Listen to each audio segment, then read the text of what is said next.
What's going on, everybody? Mortem here, this time bringing you a video about the upcoming CRPGs I am personally the most excited for, as there are quite a few big games releasing this year that I'm excited for, but I haven't had much of a chance to talk about the CRPGs specifically outside of a more general context, so I wanted to share these, and while they are certainly games I've mentioned before here and there, today I wanted to talk about the reasons I'm looking forward to each of them individually. Right here at the beginning, I will say one or two of these is maybe a little loose with the CRPG definition, but you know, for CRPGs and one slightly more ambiguous game doesn't make for a catchy title, so here we are. Jumping into it, we have Unforetold Witchstone, a project I had followed for quite some time before it launched into early access just a little while ago, January 25th to be specific, and it plans on being in early access for roughly a year. And while it has a fair few, I would say, hallmark features of a CRPG that obviously pique my own interest,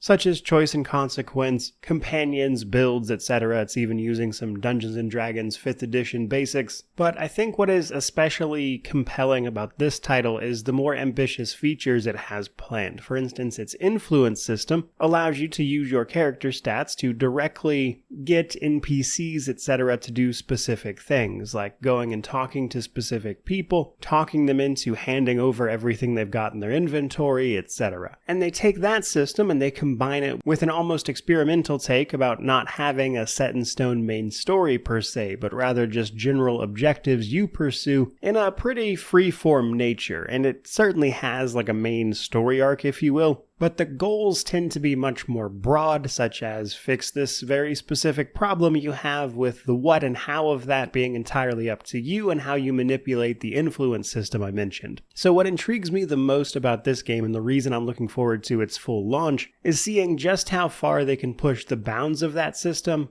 because I think it has a ton of potential. Moving right along to number 2, however, we then have New Arc Line, an upcoming steampunk CRPG with a heavy inspiration, I would say, from a game like Arcanum, which is a fantastic CRPG in its own right. This one is due out sometime in 2024, and is going to see us both navigating darker elements of fantasy as well as the seedy underbelly of an otherwise magnificently technological city, alongside a team of companions, turn-based tactical battles, and a whole lot of character building. Specifically, though, you're apparently looking for a cure to your family's fatal disease. And the blending of all this technology and magic might just be the ticket to curing all that. But all of that aside, the reason I'm looking forward to this one so much is purely because I am pretty desperate for anything related to or inspired by Arcanum at this point, as I think it's a pretty underutilized concept, which is a real shame, frankly. But moving right along, we then have Geneforge 2 Mutations. Specifically, this is a remaster for the original Geneforge 2 that is due out on March 27th. And I have been patiently waiting for it for quite some time. You see, as CRPGs go, I have played most of the notable ones, and honestly quite a few not so notable ones. So at this point, there's not a lot of series, etc. that I have yet to play through for the first time, but Geneforge and its sort of sister series, Avernum, is one such case. And while I review and play a lot of games these days, I realistically would have probably already covered much more of the Geneforge series had I not known this game was coming out relatively soon. As I played through the first Geneforge a little while back and was so enamored with the story that I was very excited to jump into the second one, only for them to almost immediately announce that a remaster for the second title was in the works. And I figured it would be best for my viewers, of course, and myself to simply wait on that remastered experience, and then probably move on from there into the rest of the series, as both Geneforge and Avernum have a lot to them. So, for those who don't know, Geneforge puts you in the role of a shaper, a wizard who can shape and create life. This mostly takes the form of versatile creatures that can serve purposes from basic everyday household tasks to outright combat and battle. And, as you might imagine, this raises all sorts of very complex ethical questions that people essentially playing God would be bound to pop up. And the first game alone does that really well, and I've heard really good things about the subsequent titles as well, which is important to mention because, as I'm sure you can see on screen, it's not exactly a series known for its really polished mechanics and things like that. In fact, most of the games all remain relatively similar with somewhat simple, albeit effective mechanics that allow you to play through the game in multiple ways, such as stealth, diplomacy, a combat approach, etc. So a lot of the hallmarks of a CRPG, with the unique thing being that your party really consists of the creations you yourself make. But basically, I'm excited to dive into a game I've been waiting on playing for quite some time here, and there's really not much more to it than that. Which brings us to number 4, which is the Thaumaturge. Simply put, I love the aesthetic of this one, as well as its relatively unique blend of mechanics. You see, the Thaumaturge puts you in Warsaw, Poland, and I believe it's 1905, and blends all sorts of occult happenings that we need to investigate and get to the bottom of, alongside, however, an almost Pokemon-esque mechanic where you will be tracking down and ultimately capturing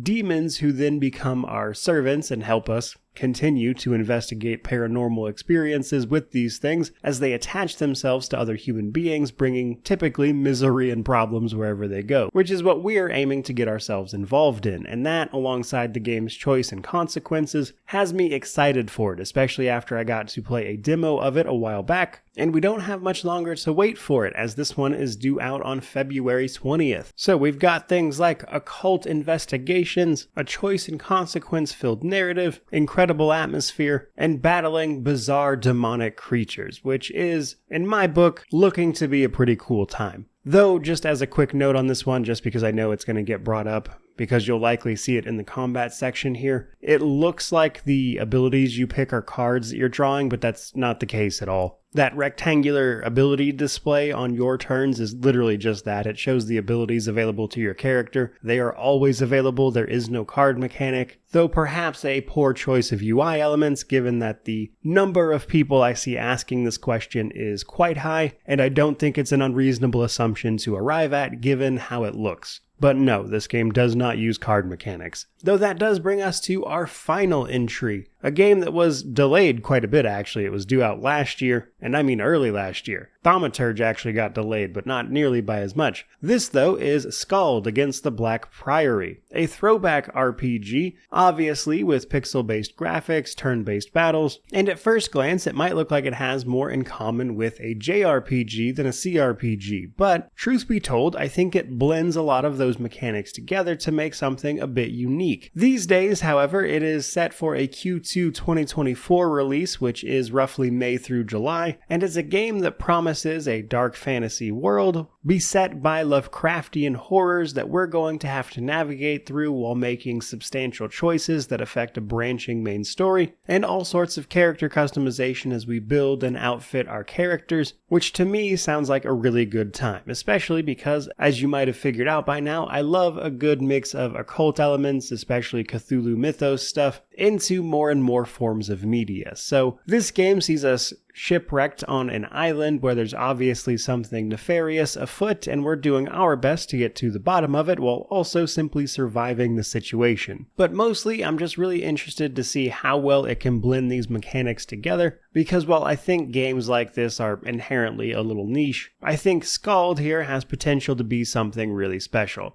But truth be told, that's pretty much how I feel about every game on this list, which is why I'm looking forward to them so much. But ultimately, only time will tell, as at the end of the day, I am going to review these games, and to put it simply, sometimes expectations don't line up with reality, so we'll see how they actually pan out. But for now, I'm excited for these games, I'm looking forward to them. Some of them we don't have long to wait for, so I hope you're excited for them as well. As 2024 I think is going to be an interesting year for game releases, as it's quite the blend of smaller, very ambitious titles and larger AAA releases, albeit a little more spread out than last year. That is pretty much going to do it for this video. I certainly hope you enjoyed it. If you did, don't forget to like, comment, subscribe, tell me how you feel about these games down in the comment section below, but regardless of any of that, truly, just thank you so much for watching. May you wander in wisdom and have an amazing day.